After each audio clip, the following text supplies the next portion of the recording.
Hi guys, welcome back to the garage. We're back on this pesky 550 tank which has been driving me nuts.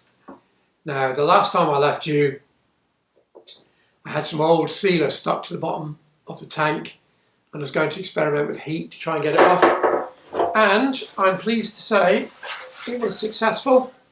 I don't know if you'll be able to see this, but there's a small patch there which is a lighter colour than the rest.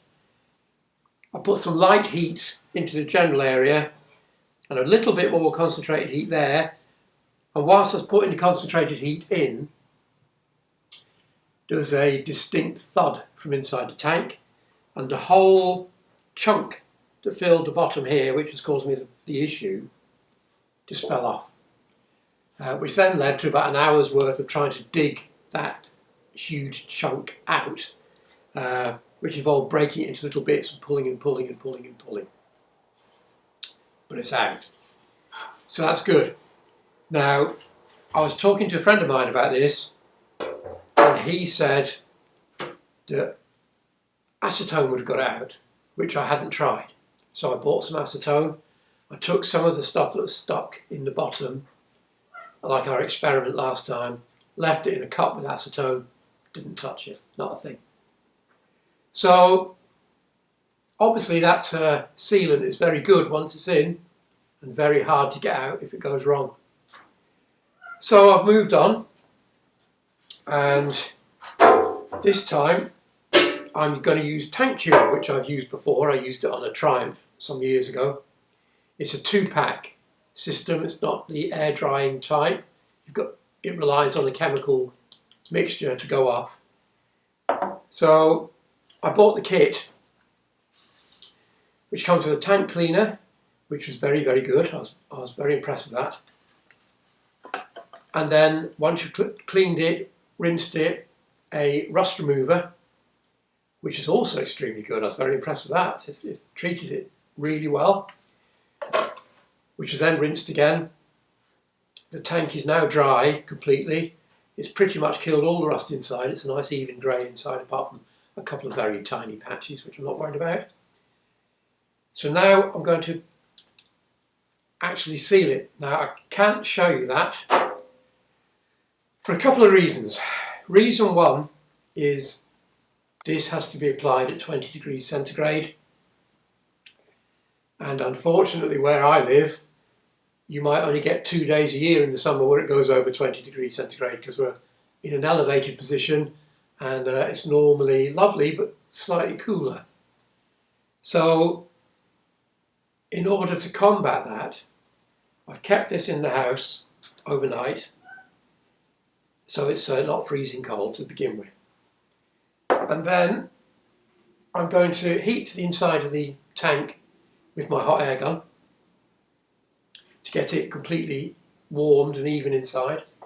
And then I've got my little 2 kilowatt garage heater, which is going to be left on next to it whilst I do it, and then after I do it for at least an hour. So although it may not be exactly 20 degrees centigrade, it's going to be warm. That combination is going to make sure it's warm. And then once the chemicals are flashed off, which according to this takes half an hour, it then air dries, and I'm hoping it will be sufficiently non-smelly that it can then go in the house.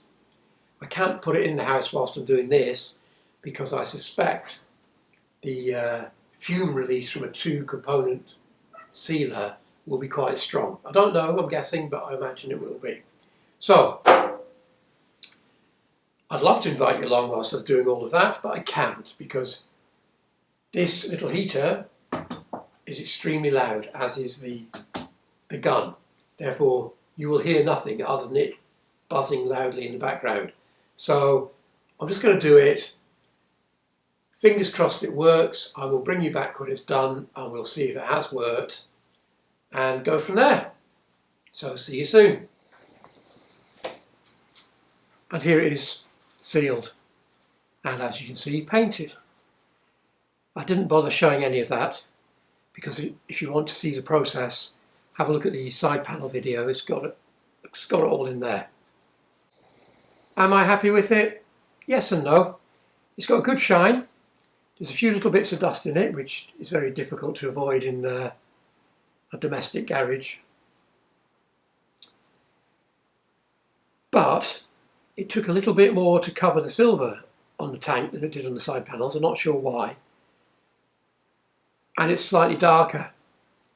Now, I have got Super Sport stickers to go on under there, but I'm not putting them on yet because I want to see what it looks like once it's been flatted with some 1200s, maybe 1500s and buffed. And then I want to get this on the road, and I'll wait to see how it looks in the daylight, because artificial light's a nightmare for colours anyway. I want to see how much darker it looks in the daylight before I decide what to do. If I have to, I will repaint it again, but not until October, November time, once the weather starts to go downhill again. Because frankly, I'm a bit sick and tired of this tank. The fuel filter gauze inside the tank is a really tight fit, and I had to spend some time with a small file getting rid of the sealer, because although it wasn't thick, you could barely see it with the naked eye really. It was enough that it made it difficult getting the gauze back in without it sticking. The flap's back on, everything's ready to go basically. So I have a new rubber for the back, which was missing if you watched the previous videos. So the plan is to get this on, build the bike back up. I won't bother showing you that because you've seen it in one piece. It's all ready to go. Everything works, it runs, it stops, it steers, everything's good. I just need to get it registered. Now, to that end, I'm still waiting to get some information from Honda. To be honest, I've given up with them. But luckily for me, a little brown envelope popped through the letterbox a few days ago. And in it, this is just a copy of the real ones in the house. In it, from DK Motorcycles, and thank you very much DK Motorcycles, was the American title, which they obviously had in their paperwork somewhere, found, tied it up to me, and then posted it on to me, which is brilliant, because of course it shows the VIN number and it shows the year of manufacture. So I don't need a dating letter anymore. So I'm very glad of that, because frankly Honda have got on my nerves big time. And it saves the money of getting a dating certificate from the Vintage Japanese Motorcycle Club or the Honda Owners Club or wherever. It all costs money. With this it doesn't. So that's good. So this is the final update you're going to get on the 550 for some time now, because the registration process, I'll try and sort all that out this week. We're now at the beginning of April. You can tell because the weather forecast is snow. And it's raining heavily and the wind's blowing. But anyway, it's April. Last time it took about 6 weeks, so that'd be end of May into June, which is perfect really. The weather should hopefully be decent enough to start riding the damn thing. So there we go, that's the 550. What's next on the channel? I don't know. I'm in two minds at the minute. I've got things to sort out. So I'll keep you posted. Until then, thank you very much for watching. Please subscribe, and I hope to see you again soon. Bye for now.